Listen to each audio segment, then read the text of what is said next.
Pencerenin kenarında uzun gelin ağlıyor. Kara kaşlım, kara gözlüm, kalbim sende yanıyor. Kara kaşlım, kara gözlüm, kalbim sende yanıyor. Bekledim ben o gözleri, saymadım ben o günleri. Derdin nedir diye soran olmaz ki yar, kimsem yok ki. Derdin nedir diye soran olmaz ki yar, kimsem yok ki.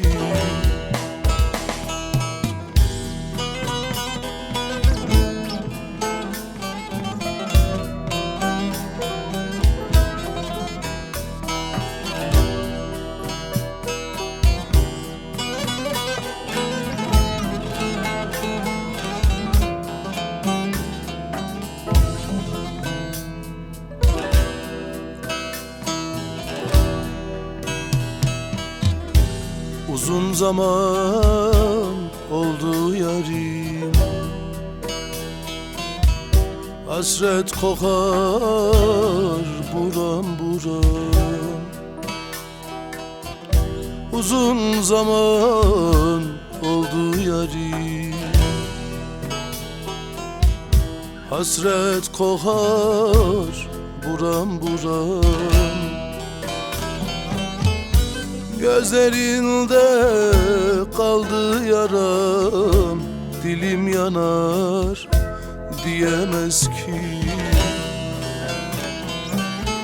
Gözlerinde kaldı yaram, dilim yanar diyemez ki.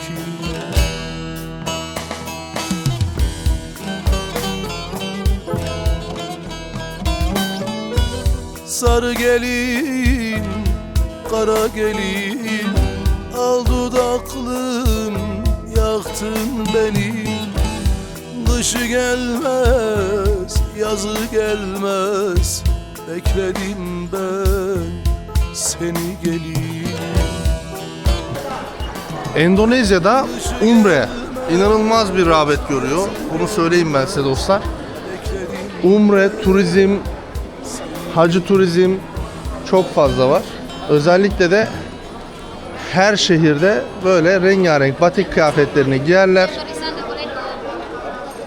Ziyaretlerini gerçekleştirirler. Her gün binlerce insan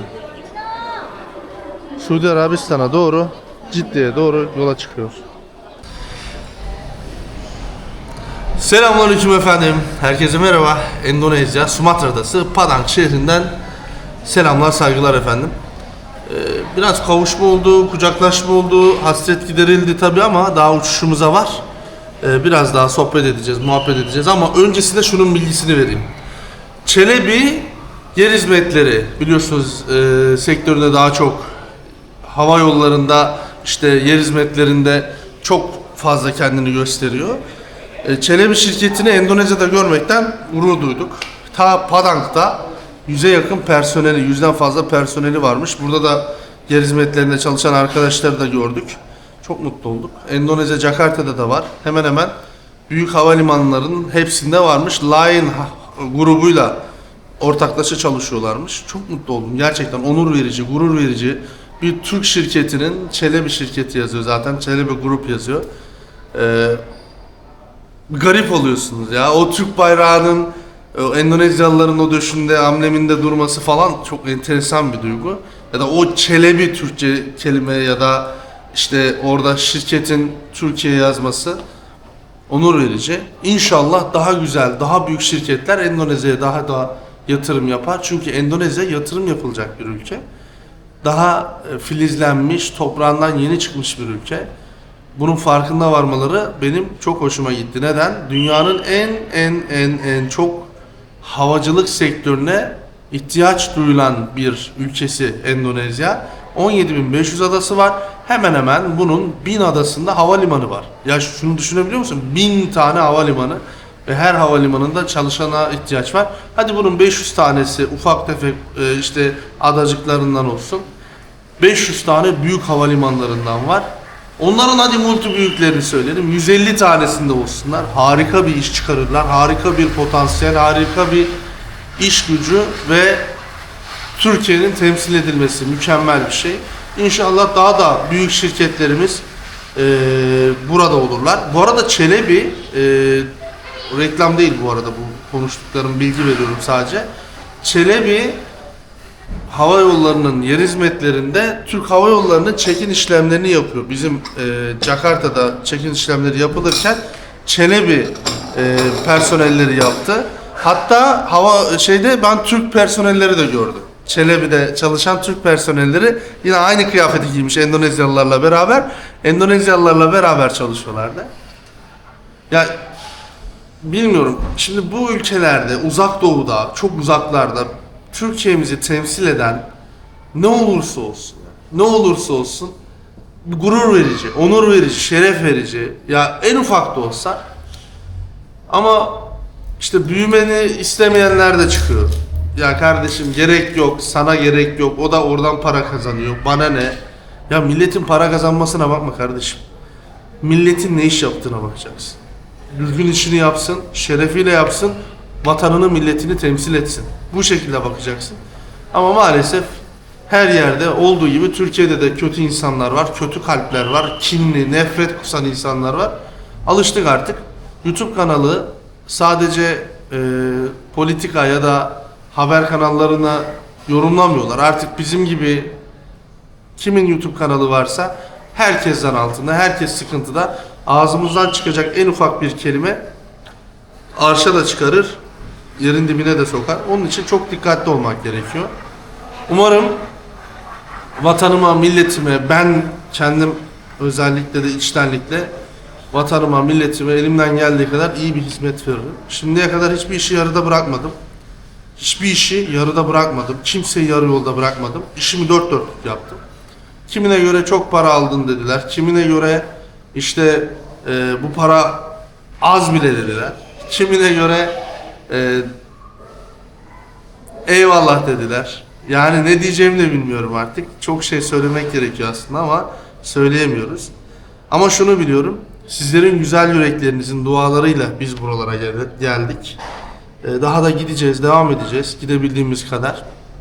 Endonezya'yı çok güzel yerlere getirdik, tanıttık ve yüzlerce Türk geldi, yerleşti. Daha da gelsinler, binlerce, 10 binlerce gelsin. Benim yaptığım işten yapmaya çalışanlar var.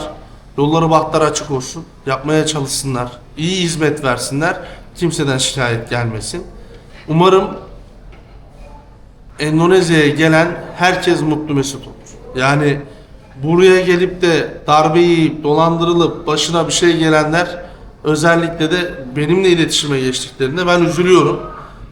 Keşke başta söyleseydin diyorum. Keşke bunu yapsaydın. Bak videoları izleseydin. Bak benim gibi binlerce insan paylaşıyor Endonezya diye. Paylaşıyorlar dedi. Dikkat edin. Özellikle birkaç yapay zeka ile içerik üreten arkadaşlar çıkmış. İşte Endonezya'dan kız var, gel evlen, numarasını vereyim falan. Bunlara dikkat edin. Dolandırıcı olabilir. Tanımıyorum kimseyi. Herkes sıkıntılı olabilir. Kimseye güvenmeyin. İşinize, gücünüze bakın. Kendiniz araştırın, kendiniz bulun. Zamanına bırakın. Elinizden geldiği kadar hemen bu iş olsun bitsine getirmeyin. Bir tanıyın. Kimmiş, neyin nesiymiş. Sizden para istiyor mu, orasını burasını açıyor mu? Ya da nasıl söyleyeyim ben size, evli, boşanacağım, daha çok böyle şeyler geliyor. Ya eşim hala boşanmamış, eşim diyor bir de bana. Abicim dedim, sen evli kadınla konuşuyorsun ama. Evet ama biz uzun zamandır konuşuyoruz. Dedim böyle bir kadınla nasıl konuşursun? Boşanmamış ki kadın. Ve kadın eski kocasıyla aynı evde yatıyormuş, aynı evde kalıyormuş. Senin yaptığın düpedün, yani bildiğin sosyal zina. Yani bu gibi şeylerle çok karşılaşıyoruz. Dikkat edin. Çok fazla yalancı, dolandırıcı kadın var. Özellikle bunlara dikkat etmeniz gerekiyor. Endonezyalı kadınlara da şunu söylüyorum. Türkiye'deki bütün erkekler Brad Pitt ya da George Clooney ya da Tarık Akan, Kadir İnanır değil. Herkes iyi yönü de var, kötü yönü de var. Bizim kültürümüz çok farklı. İnsanların, özellikle de Türk erkeklerini, Endonezyalı kadınlar yakışıklı buluyoruz. İşte oraya gidersek rahat ederiz düşüncesindeler. Kimileri böyle oluyor, evet doğru, rahat ediyor ama kimileri de rahat edemiyor. Özellikle de ekonomik yönden sıkıntı çeken Türk erkekleri alıp buradan götürüyor hanımını, eve hapsediyor. Adam akşama kadar çalışıyor. Adama da hak vermek lazım. Kadın dışarıya çıkamıyor, dil bilmiyor, iz bilmiyor, yol bilmiyor. Bir de kısıtlama varsa temelli kötü hale geliyor. Bu evlilik kısa sürüyor. Onun için iyi analiz etmek, iyi araştırmak, tedbirini almak ve ona göre karar vermek gerekiyor. Yoluna göre arabayı sürmek gerekiyor. Ona göre, yorganına göre ayağını uzatmak gerekiyor. Lütfen kafanıza göre ben gelirim, evlenirim demeyin. Yarın bir gün durumunuz el vermeyebilir, işte sıkıntıya girebilirsiniz. Özellikle de her 2 yılda bir Endonezya'ya gideceğim diyen bir eş adayınız varsa, özellikle her sene gideceğim diyen varsa, o zaman Allah yardımcınız olsun. Yani yüklü miktarda maaş almanız lazım. Biletler olmuş had safhaya gelmiş. Şu an uçak biletleri Türk Hava Yolları'nda bir hafta, 2 hafta sonrasını ya da 1 ay sonrasını, 2 ay sonrasını almaya kalksan 80.000 TL aşağısında bilet yok. Adam başı. Çocuk olduğunu düşün, sen olduğunu düşün. En azından 500.000 TL bilet ve işte adını sen söyle, tatil için 2 yılda bir ayırman lazım. Bu da yüklü bir miktar. Ona göre ayarlayacaksın kendini. Evliliğin avantajları da var, dezavantajları da var. Dezavantajları dediğim gibi maliyet, kültür, gelenek, görenek, dil, yeme, içme, bunlar. Avantajları da çok güzel insanlar, mahzun insanlar. Kimseye zararı yok. Zaten özellikle kırsal bölgeden evlenenlere söylüyorum.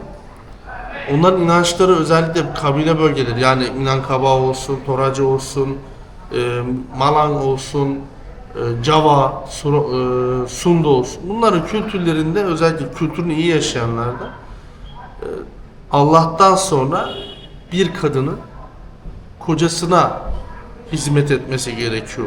Eğer ki kocası ahdederse, eğer ki kocası hakkını haram ederse hiçbir şekilde cennetin yüzünü göremeyecekleri, bunlar çocuk yaştan beri eğitimleri veriliyormuş. Yani bunları araştırdım.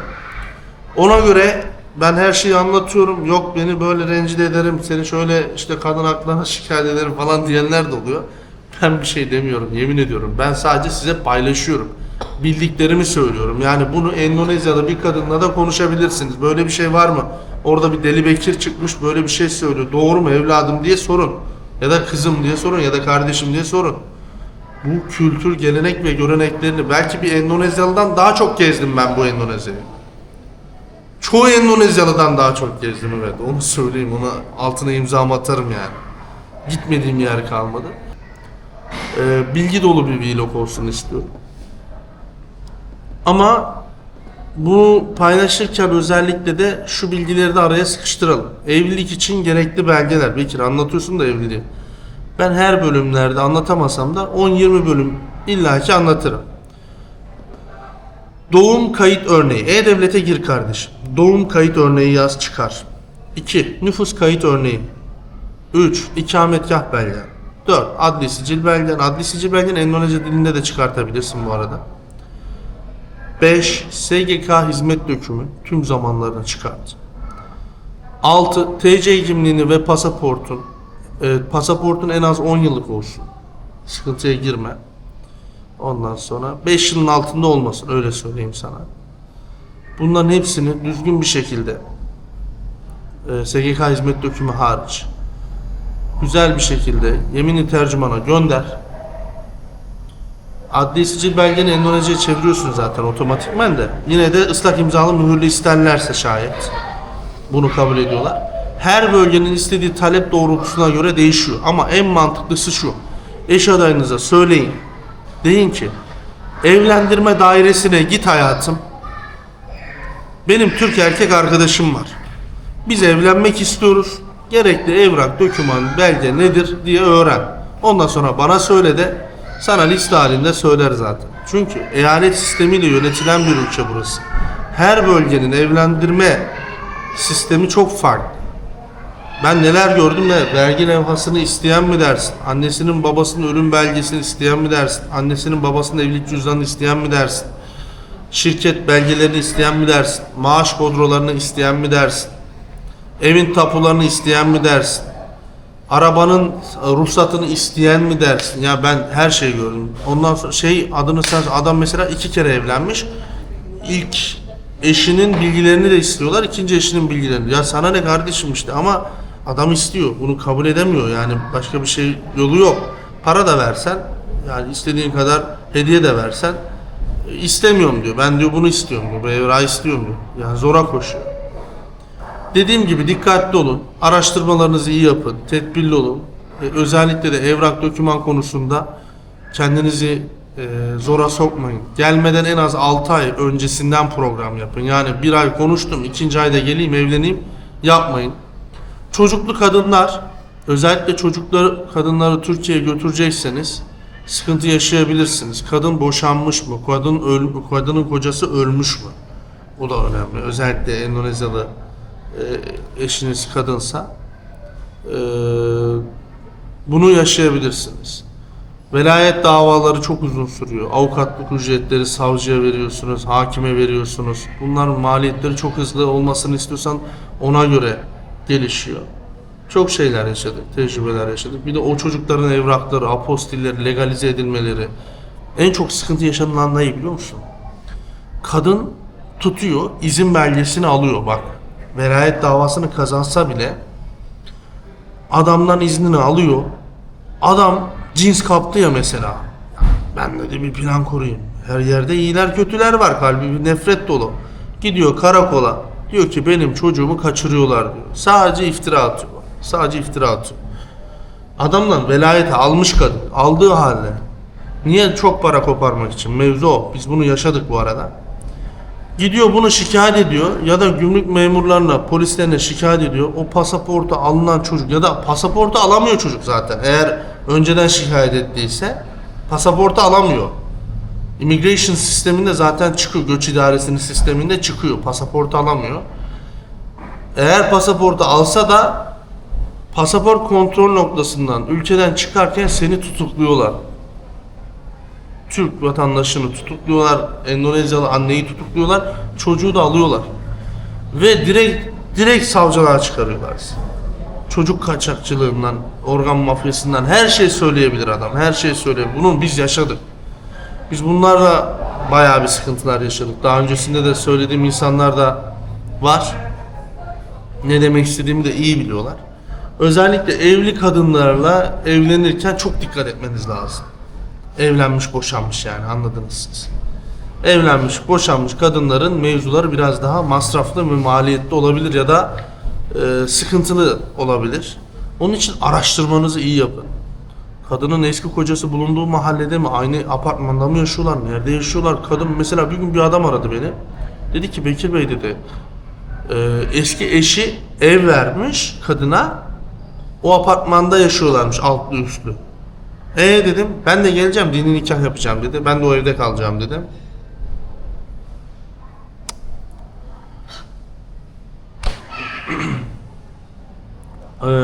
Yani orada ne deseniz haklısınız. Küfür mü ediyorsunuz, ne yapıyorsunuz? Ben diyemiyorum. Bunu da yaşadım. Yani çok değişik insanlara denk geldim. Herkes aynı değil. Herkesin kültürü, geleneği, göreneği farklı. Benim yaşadığım kültür, gelenek, görenek farklı. Yaşadığım üniversite hayatım farklı. O belki çok rahat yaşamıştır. İşte en kral hayatı yaşamıştır. En sosyetik hayatı yaşamıştır. Ama bu kadar da geniş olmaz be birader. Yani ben böyle bir şey görmedim. Emekli maaşıyla Endonezya'da yaşanılır mı? Emekli maaşıyla Endonezya'da yaşamak, yani ne yalan söyleyeyim kardeşim. Onu bunu milleti dolduraraktan gel emekli maaşıyla yaşarsın demek milleti kandırmaktır. Ben sana söyleyeyim yani. Evin de olsa, araban da olsa sıkıntıya girersin. İlla ki bir kısıtlaman olur. Nerede olursan ol ya. Burası senin vatanın değil. Özellikle sağlık sisteminden çok zarar görürsün. Yani bir hanımefendi bana mesaj atmıştı. Oğlu herhalde motosikletten mi düşmüş, ne yapmış, kolunu kırmış. Alçı için kaç para vermişler? 25.000 dolar vermişler Bali'de bu olay için.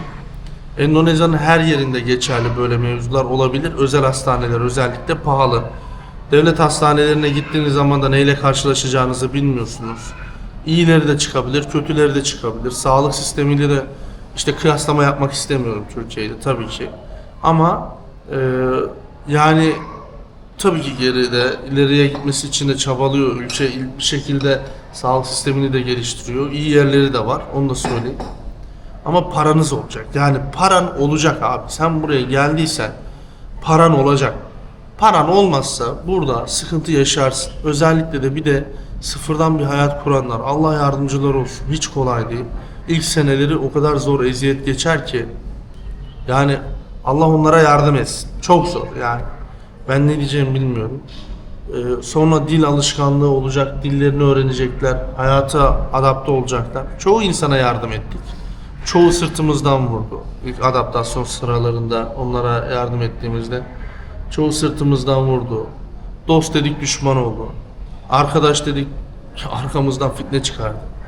Dediğimiz gibi. Onun için ben yine herkese eyvallah kucak açıyoruz, ediyoruz. Daha da çok kişi gelsin. Adam TikTok'ta canlı yayın yapıyor, arkamızdan atıp tutuyor. Belki o adama bizim faydamız oldu. Yarın bir gün bir cenazesi olacak, bir şey olacak. Yine elinden tutacağız. Yani bir şey olacak.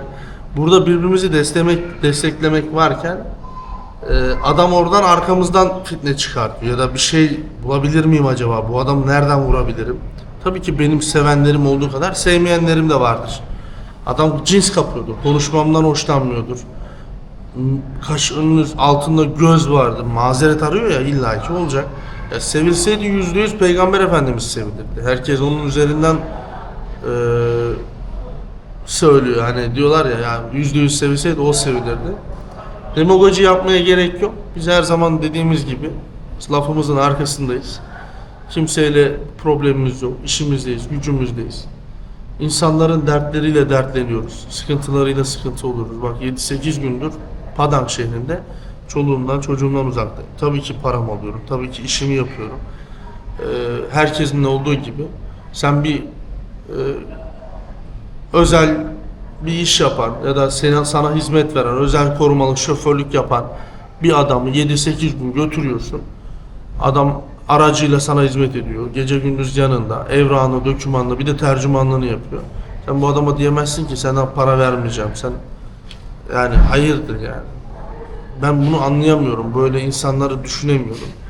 İnsanlar yaptığım işten değil, aldığım parayı konuşmayı seviyorlar. Yani diyorlar ki ya Bekir aldığın parayı konuşuruz. Aldığın parayı konuş eyvallah ama sen de yap bir şeyler de ben de senin paranı konuşayım. Öyle bir mevzu olabilir mi? Böyle bir rezillik olabilir mi? Geçenlerde bir tane kayığa bindik. Kayık desen arkasında tekne tarzında ufak bir şey. Aha haber çıktı. Bekir tekne almış. Lan ne tekne alması? Sevdiğimiz bir abimizin balıkçı teknesi. Küçük bir tekne paslı cilalı 20.000 liraya almış. Arkasına da motor zaten bozuldu. Okyanusun ortasında kaldı. Bir Instagram'a story atak dedi. Rezil kepaze oldu. Hani herkesin ağzı torba değil ki büzesin. Bir şey yapamıyorsun zaten. Ya yaşamak lazım. İyisiyle kötüsüyle.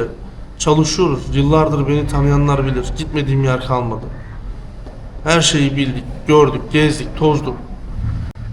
Ama çok şey de bilmiyorum tabii ki. Açım. Hala bilgiye açım. Başınızı ağrıttım. Öyle arada bir konuşayım dedim. Ne yapayım ben de içimi dökmek istiyorum ya. Öyle.